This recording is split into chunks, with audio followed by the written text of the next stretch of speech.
بلاول بھٹو صاحب کی جانب سے ایک بیان سامنے آیا، وہ یہ کہہ رہے تھے کہ کنگز پارٹی کا وہ حال ہوگا جو 2008 میں ہوا تھا۔ اب بلاول صاحب کنگز پارٹی کسے کہہ رہے ہیں؟ استحکام پاکستان پارٹی کو کہہ رہے ہیں یا پھر مسلم لیگ نون کو کہہ رہے ہیں؟ دیکھیں، یہ تو بلاول صاحب ہی زیادہ بہتر بتا سکتے ہیں کہ انہوں نے کنگز پارٹی کس کو کہا ہے، اور ویسے اگر سارے اپنے اپنے گریبان میں جھانکے تو کنگز پارٹی کا پتہ بھی چل جاتا ہے کہ انہوں نے کس کو کہا ہے۔ گزارش یہ نہیں ہے کہ اس وقت بلاول صاحب نے کنگز کس کو کہا ہے، گزارش یہ ہے کہ پولیٹیکل پارٹیز کو کنگ پارٹی بننے کی ضرورت کیا ہے۔ پیپلز پارٹی ہو، پی ایم ایل این ہو، انہوں نے بڑے مشکل حالات دیکھے ہیں۔ پی ایم ایل این کے ساتھ بھی جو مختلف ادوار میں ہوتا رہا، وہ بالکل غیر جمہوری رویے تھے، غیر جمہوری طریقہ کار تھے، ان کی وکٹمائزیشن بھی ہوئی، کوئی شک نہیں ہے۔ پیپلز پارٹی کے ساتھ بھی آپ نے دیکھا پچھلی نصف صدی سے جو ہوتا چلا آ رہا ہے، وہ انتہائی مطلب ہے کہ انتہا کی تادیبی کارروائیاں ہوئیں، انتقامی کارروائیاں ہوئیں، مختلف مقدمات بنائے گئے، اور سب سے بڑی جو زیادتی ہوئی وہ کریکٹر اسیسینیشن کی ہوئی۔ جب پاکستان پیپلز پارٹی کی کریکٹر اسیسینیشن ہو رہی ہوتی تھی تو ہم اپنے دوستوں کو یہ بات کہتے تھے کہ یہ وقت جو ہے یہ کل کو آپ پہ بھی آ سکتا ہے، آپ نہ اس طرح کریں۔ کسی نے نہ مانی۔ پھر وہ دن پی ایم ایل این نے بھی دیکھے کہ وہی کریکٹر اسیسینیشن ان کی بھی ہونی شروع ہو گئی، وہی طریقہ کار، وہی ان کا قد چھوٹا کرنا، ان کا سائز چھوٹا کرنا، یہ ایک وتیرہ بن گیا۔ اور پھر اس وقت ہم خان صاحب کو دونوں جماعتیں کہتی تھی کہ خان صاحب آپ ہوش کے نوخن لے،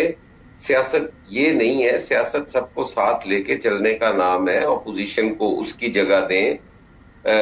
ٹریئری کو اس کی جگہ دیں، نہ اس طرح کریں۔ لیکن خان صاحب نہ مانے۔ ایک وقت آیا جس میں خان صاحب نے بھی یہ دیکھا کہ کس طریقے سے جماعتوں کو بنایا جاتا ہے، کس طریقے سے ان کو توڑا جاتا ہے، ان میں ڈینٹ ڈالے جاتے ہیں۔ تو ہم یہ توقع کرتے تھے کہ پاکستان مسلم لیگ نون ہماری اتحادی بھی ہے، ہمارے ساتھ سی او ڈی سائن ہوا، ساری چیزیں اپنی جگہ ہیں۔ ہم کسی جگہ یہ مطالبہ نہیں کرتے کہ وہ اپنے وزیر اعظم بننے کے راستے ہموار نہ کریں، اور پاکستان پیپلز پارٹی کے وزیر اعظم کو روکنے کے لیے وہ اقدامات نہ کریں یا اپنی پارٹی کو بہتر نہ کریں۔ ہم تو صرف انہیں یہ کہتے ہیں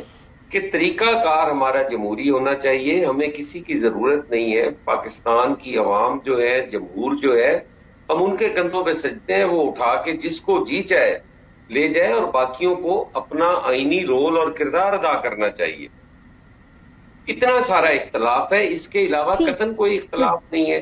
وہ اگر اپنی وزارت عظمیٰ کے لیے کوشش کریں کہ ہم سندھ میں جا کے کام کریں تو ان کا پورا حق ہے، وہ پاکستان کے شہری ہیں، پاکستان کی نمائندگی ہے ان کے پاس۔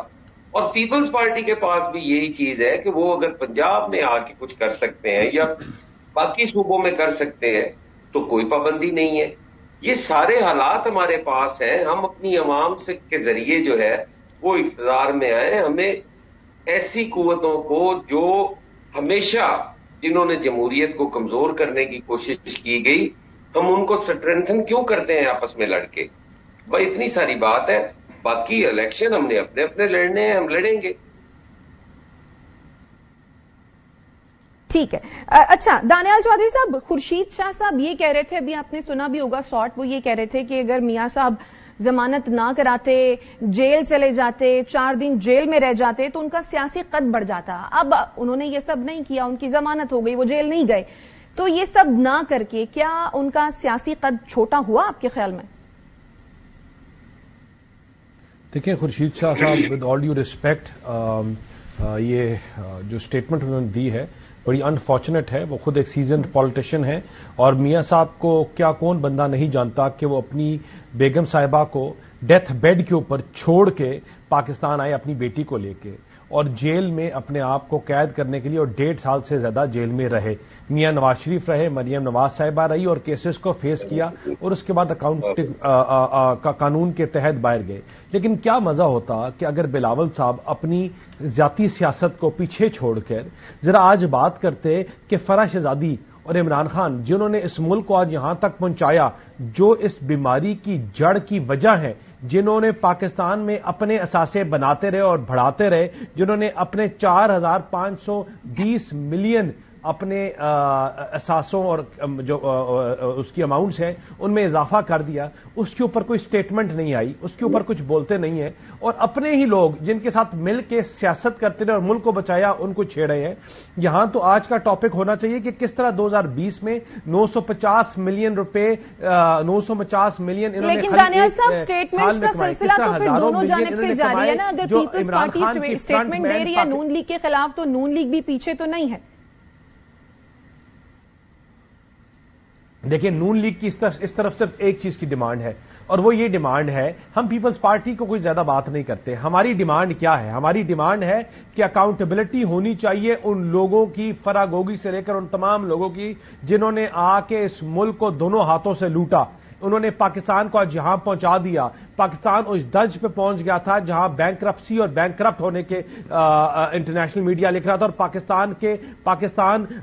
کہاں پہنچا دیا انہوں نے۔ جو لوگوں کو کہتے تھے ہم تمہیں رلائیں گے اور خود آج جیل میں بیٹھ کے رو رہے ہیں، ان کا احتساب ہونا چاہیے، اور الیکشن سے پہلے ان کا جو بھی ان کا فیصلہ ہے وہ سامنے آنا چاہیے کہ یہ پیسے انہوں نے کہاں سے کمائے، ان کے فرنٹ مینوں نے کس طرح پیرنی صاحبہ سے لے کر کس بندے کے جیبوں میں پیسے جاتے رہے، کس طرح شہزاد اکبر کہاں سے پیسے جمع کرتا رہا، کس طرح مراد سعید کیسے پیسے جمع کرتا رہا، ان ملکی انتظامیہ کے خلاف، اپنی اسٹیٹ کے خلاف یہ پیسے کس طرح لگائے گئے، یہ پیسے کہاں گئے، اپنی افواج کے خلاف پیسے کس طرح لگائے گئے، 9 مئی کا حملہ کس طرح کروایا گیا۔ پاکستان مسلم لیگ نون کی ایک ہی اپیل ہے کہ ان چیزوں کی انکوائریاں آئیں، وہ سامنے آئیں، اور ہر چیز ان کو اگر انصاف ملنا ہے تو انصاف کو ملے، ان کے ہاتھ۔ بالکل آپ ٹھیک کہہ رہے ہیں دانیال چودھری صاحب، آپ کی بات سے اور جو پوائنٹس آپ نے گنوائے ہیں ان باتوں سے کسی کو کسی قسم کا کوئی انکار نہیں ہے، لیکن میرا پھر وہی ایک سوال، جس طرح سے خورشید شاہ صاحب نے کہا، آپ کو لگتا ہے کہ میاں صاحب جیل نہ جا کر ان کا سیاسی قد جو ہے وہ چھوٹا ہو گیا؟ اگر میاں صاحب جیل چلے جاتے تو شاید اس کا فائدہ آنے والے انتخابات میں زیادہ دیکھنے میں آتا۔ دیکھیں ایک سیکنڈ، میاں صاحب